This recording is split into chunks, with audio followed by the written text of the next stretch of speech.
Today we're making some high-end Pottery Barn inspired Christmas DIYs using Dollar Tree supplies. They all turned out so beautiful, so let's jump right in. For the first DIY, I was totally inspired by the Pottery Barn garland ornament lights, and I wanted to make my own version using Dollar Tree supplies. So for this project, you will need a couple packs of these 12 count ornaments. I'm using about 24 of them total. And I'm also adding some of these smaller ornaments that I already had on hand. And I'm also adding in 4 of these medium-sized ones because that's all I had of that. But having these varying sizes will just give it more dimension and make the whole thing look fuller. I'm grabbing one of Dollar Tree's string lights, and I'll be stringing the ornaments through it later. They actually have a few different styles of lights to choose from, but I went with this one. Now you could totally leave the ornaments as is, but I wanted to change it up and paint them. Before I paint, I thought I'd make my own little drying rack, so I'm just getting a pool noodle that I cut and some toothpicks, and I'm going to slice a pool noodle in half. I'm removing the tops of the ornaments and then sticking a toothpick into the noodle and then using that to hold up the ornament. I'll be painting them in the shade Seaside Blue from Decor Art. I love this paint because it's very durable and you don't even need to prime or scuff the surface. I'm using a little sponge brush, and I found it easier to just paint half the ornament at a time and then letting that dry and then going back to paint the other half. That way I wasn't touching the wet paint and it worked pretty well for me. Now I picked these ornaments because of the textured patterns on them. Some are quilted and some have that swirl design, and once they're painted, all of these details are really going to pop. Now one thing I noticed, because I didn't prime these all one color first, some of the ornaments, especially the red ones, were drying a little grayish. They weren't all drying evenly or in the exact shade, but you know what? I ended up going with it. Instead of piling on a bunch of layers, I thought the slight variation actually gave it even more dimension and honestly made it look even better in the end. Once the paint is totally dry, I'm going in with some rub and buff. This stuff is going to bring out all those pretty textures and give the ornaments that antique high-end look. So I'm just holding the ornament on this longer skewer to make it easier to work with. And look at that, instantly it starts looking vintage and so pretty. This shade is pure gold, and a little goes a long way. I'm lightly brushing it over the raised details so it catches all the textures without covering the whole ornament. And I'm using a small round sponge brush to dab the rub and buff on.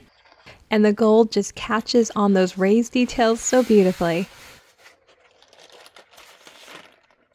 For the smoother ornaments, I'm just using a small paintbrush to add the gold. It gives more of that gold leaf look, and it's easier to control so you don't cover too much. Okay, so after that, I'm just popping the caps back on. I'm adding a little rub and buff to those too, and it's just easier to do it while they're on the ornament. I'm using a small paintbrush again to apply the gold, and it really does make a difference. It gives the whole thing a more finished look. Now it's time to string the ornaments through, and I'm just mixing them up as I go. Different sizes, different textures, just so it looks nice and balanced. And once I get to the end, I just tie a little knot at the top of that last ornament to keep everything in place. And this one is all done.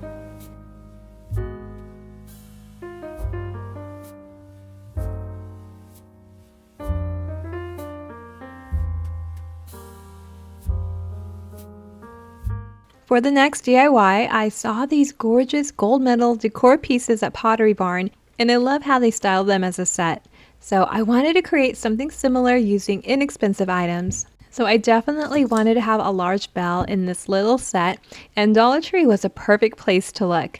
They actually have a few different styles of the bigger bells to choose from. I also wanted a candle with a lid, and this one from Dollar Tree was perfect for what I had in mind. And finally, I wanted to add a Christmas tree to the set. I had this glass one from Walmart, and it just tied everything together beautifully. Now for the finish, I'm going to spray paint all 3 pieces in this dark brown color. I'm using this Bear spray paint, and it gives me a really good base for that aged antique look I'm going for. I just gave everything one even coat and let it dry completely. Once the paint was dry, I started adding the gold. I'm mixing a few different metallic shades, but for the bell, I went in first with the antique gold from Faux, and honestly, I love how this one looked right away. I'm just dabbing it on with a paper towel so it gives that soft, worn-in finish instead of a full gold coat, and you can build it up as much or as little as you want.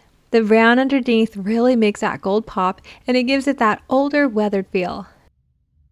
Now for the candle. This one actually has a lid, which I love. It has a really nice lemony scent, and of course I didn't want to spray paint the inside, so I just left it covered while I spray painted the outside. For this one, I wanted more of that gold to show, so I'm using the pure gold metallic paint from Faux.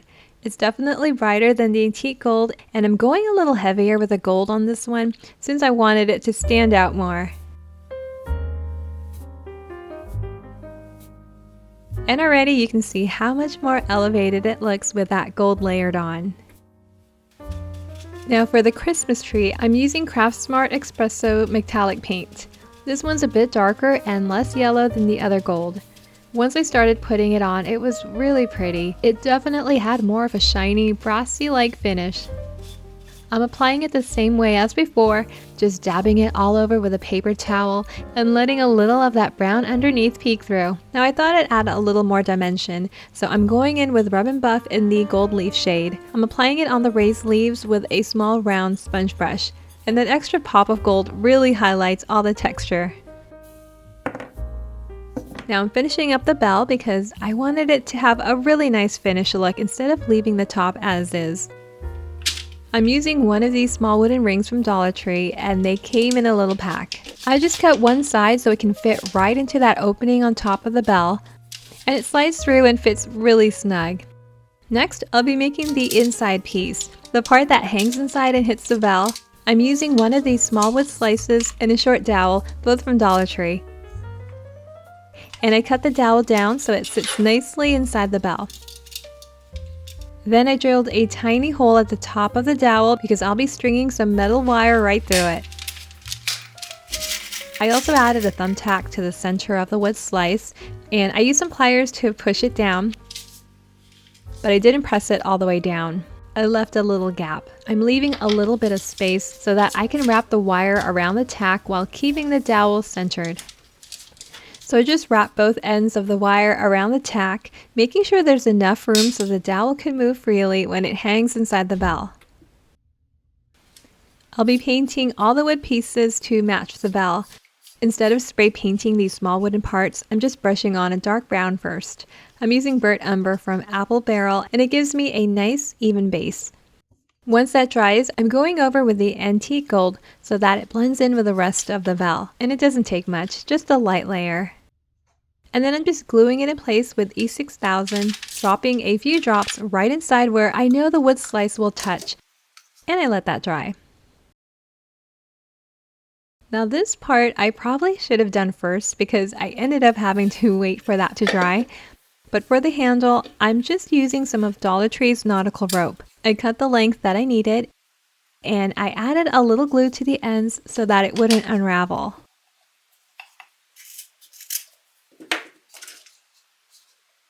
Then I glue the two ends together to form a large loop. After that, I cut a small piece of rope and wrapped it around the bottom of that loop a few times, just to give it a more finished look, and then I secured it with hot glue. And that's it for this DIY. I love how these turned out, especially the finishes. The gold and metal tones aren't all uniform, and it just gives it more of an antique feel.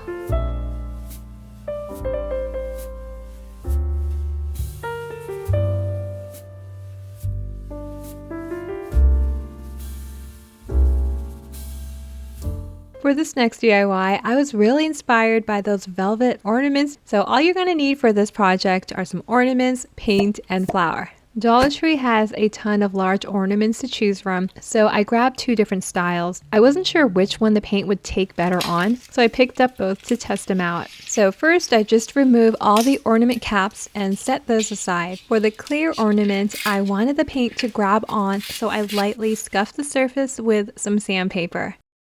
Then I started painting it in this pretty red burgundy mix. I'm doing one light coat all over first, letting that dry, and then going in with a second coat.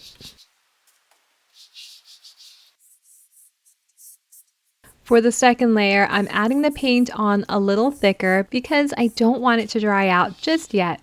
That's what the flower is going to stick to. And while the paint is still wet, I just start sprinkling flour all over the ornament. I make sure to cover the whole surface really well, letting it sit on top of that wet paint.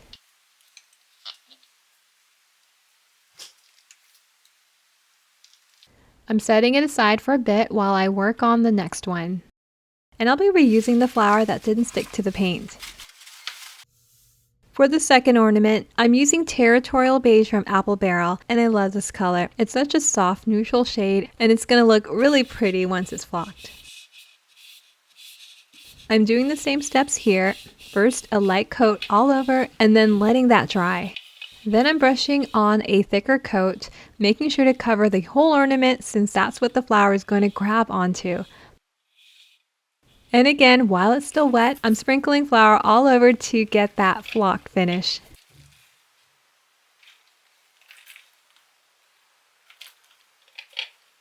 And once it's had a minute to set, I'm taking a soft brush and lightly brushing off all the excess flour.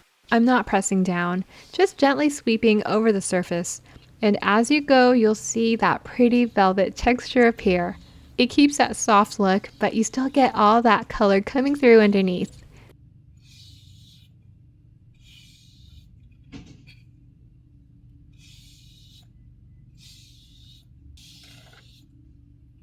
For the ornament caps, I'm adding a little bit of Rub and Buff in gold leaf just to tie everything together. It's such a nicer finish than that original silver. And once those are dry, I'm tying a simple ribbon on top to finish them off.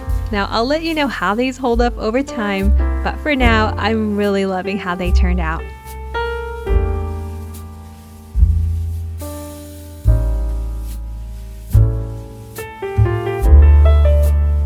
And for the final DIY, I grabbed this Christmas tree platter from Dollar Tree.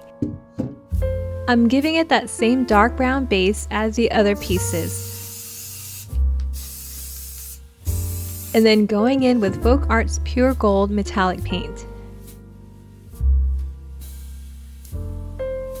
And just dabbing it all over with a paper towel. I really like using a paper towel for these projects because it does give a softer, more diffused look than a brush, and it helps that gold settle in naturally. It also makes it easy to control how much of that brown peeks through so the finish doesn't look flat.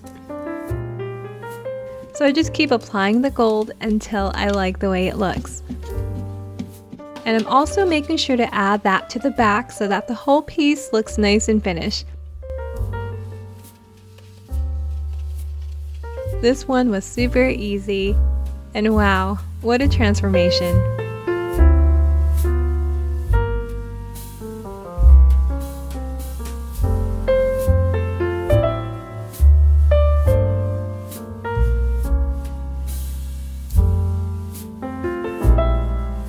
Alright friends, thank you so much for watching today's video. If you enjoyed these DIYs, please give it a thumbs up, and if you haven't already, don't forget to subscribe. I have more videos coming your way soon. Until next time, bye!